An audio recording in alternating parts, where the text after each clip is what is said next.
Oke, kita semua pengen lebih produktif ya kan? Tapi seringnya kita malah menyia-nyiakan aset kita yang paling berharga, waktu. Nah, kali ini kita akan coba bedah sebuah cetak biru atau blueprint produktivitas yang udah teruji ribuan tahun lamanya, yaitu rutinitas 24 jam Nabi Muhammad. Kita akan lihat gimana sih cara beliau menyeimbangkan hidupnya dengan begitu luar biasa. Coba deh, renungin analogi ini sebentar. Sebutir nasi aja jatuh, kita langsung kepikiran, wah sayang banget mubazir. Tapi anehnya, giliran jam-jam dalam hidup kita yang lewat begitu aja tanpa makna, kita seringnya santai aja. Padahal kerugian terbesar yang sesungguhnya yaitu waktu yang gak akan pernah bisa balik lagi. Nah, ini nih pertanyaan besarnya. Dan untuk menjawabnya, kita nggak perlu cari teori-teori baru yang rumit. Yuk kita coba ngintip langsung teladan dari seseorang yang hidupnya itu luar biasa produktif. Dan lihat gimana setiap detiknya dioptimalkan. Oke, kita mulai dari mana? Uniknya, kita nggak akan mulai dari pagi-pagi buta. Justru kita mundur sedikit ke malam hari. Kenapa? Karena ternyata fondasi hari yang produktif itu diletakkan pada malam sebelumnya.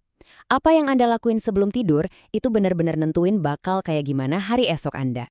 Nah, disinilah perbedaan pertama yang paling kelihatan. Kebiasaan Nabi, tidur segera setelah sholat Isya. Kelar, istirahat. Kebiasaan kita hari ini, scrolling media sosial sampai mata perih lewat tengah malam. Perbedaan paling dasarnya ternyata mulainya dari sini. Jadi, gini loh poinnya. Kita sering banget fokus sama alarm buat bangun. Padahal kita ngelewatin pemicu utamanya. Tidur lebih awal itu adalah domino pertamanya. Kalau domino itu udah jatuh dengan benar, domino berikutnya, yaitu bangun pagi, itu bakal ngikutin secara otomatis. Nah, fondasi spiritual di malam hari itu namanya sholat tahajud. Jadi setelah tidur beberapa jam, beliau bangun lagi di tengah malam. Ini bukan soal nyiksa diri kurang tidur ya. Justru ini soal cerdas membagi waktu istirahat buat dapetin ketenangan spiritual dan juga energi untuk hari berikutnya. Sekarang kita lompat ke jam-jam emas di pagi hari. Periode antara fajar sampai matahari terbit ini sering banget kita sia-siain. Padahal, disinilah letak keberkahan dan puncak produktivitas yang sesungguhnya. Ini nih, deadline terakhir buat bangun. Bukan pas azan baru melek, tapi idealnya 10-15 menit sebelumnya. Ini ngasih kita jeda waktu buat siap-siap mental dan spiritual sebelum benar-benar memulai hari. Waktu setelah subuh ini benar-benar terstruktur. Beliau nggak langsung pulang, tapi mengubah masjid jadi pusat aktivitas. Dimulai dengan tetap duduk, lanjut berzikir, setelah itu ada sesi berbagi ilmu, dan ditutup dengan sholat sunnah setelah matahari mulai naik. Produktif banget kan? Terus, apa aja sih isi dari jam emas ini? Ya, ini adalah momen buat koneksi, baik spiritual maupun sosial. Mulai dari ngasih nasihat yang benar-benar ngena di hati, bahas mimpi para sahabat, sampai hal-hal simpel tapi penting banget kayak nanyain kabar komunitas, siapa yang lagi sakit, siapa yang butuh bantuan. Begitu urusan komunitas di masjid selesai, prioritas pertama beliau pas pulang adalah keluarga. Beliau akan nyamperin keluarganya, satu persatu. Bukan sapaan umum, tapi personal. Memulai hari di rumah dengan koneksi yang hangat. Oke, sekarang kita masuk ke bagian utama dari hari kerja. Disinilah kita bakal lihat keseimbangan yang wow, luar biasa. Antara bekerja, belajar, kesederhanaan, dan yang penting, istirahat strategis buat jaga energi. Pertanyaan sesederhana ini, ada makanan nggak? Itu nunjukin betapa simpelnya pendekatan beliau. Bukan sarapan apa kita yang anak hari ini, tapi cukup ada sesuatu yang bisa dimakan. Sangat praktis. Dan lihat deh betapa fleksibelnya beliau. Kalau ada makanan, ya beliau makan. Kalau nggak ada, ya udah. Beliau akan bilang, oke, kalau begitu hari ini aku puasa. Beda banget ya sama kita sekarang, yang kadang urusan makan aja bisa jadi drama tersendiri. Ada satu kisah yang manis banget soal ini. Jadi ceritanya, Nabi udah niat puasa sunnah. Tiba-tiba istrinya, Aisyah, nawarin makanan kesukaan beliau. Dan apa yang Nabi lakukan? Beliau membatalkan puasanya. Ini pelajaran penting, bahwa membahagiakan pasangan dengan menghargai usahanya itu punya nilai yang sangat besar. Nah, ini dia salah satu rahasia atau productivity hack beliau di siang hari. Qailullah. Gampangnya, sebut aja power nap. Ini bukan tanda meles ya.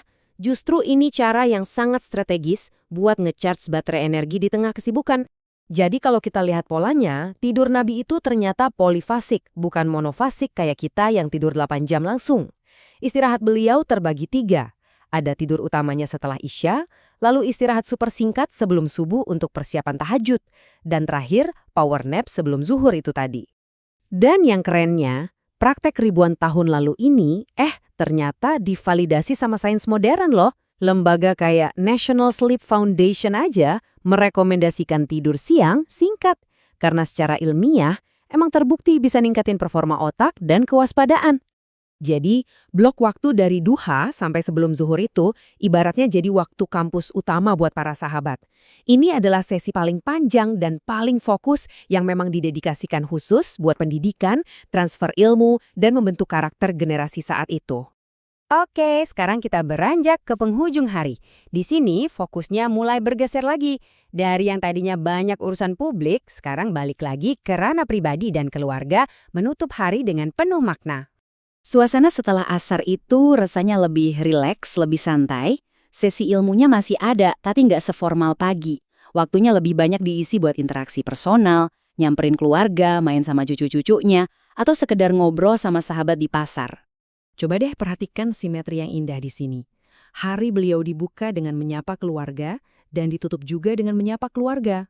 Ini seolah jadi bingkai yang menegaskan bahwa keluarga itu ya pusat dan poros dari seluruh aktivitasnya. Dan kita kembali lagi ke titik awal. Siklus 24 jam ini ditutup dengan prinsip yang persis sama seperti saat memulainya. Akhiri hari lebih awal untuk persiapan esok. Nggak ada begadang, nggak ada ngobrol ngalor-ngilor yang nggak jelas, cukup istirahat biar besok bisa mulai lagi dengan energi yang penuh. Jadi setelah kita bedah blueprint ini, pertanyaannya sekarang buat kita semua. Tentu nggak harus meniru semuanya sekaligus besok pagi, itu berat. Tapi coba deh pilih satu hal aja. Mungkin coba tidur 30 menit lebih awal malam ini?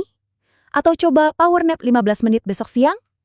Apa satu kebiasaan kecil yang bisa Anda mulai terapkan minggu ini untuk membuat hari Anda jadi lebih bermakna?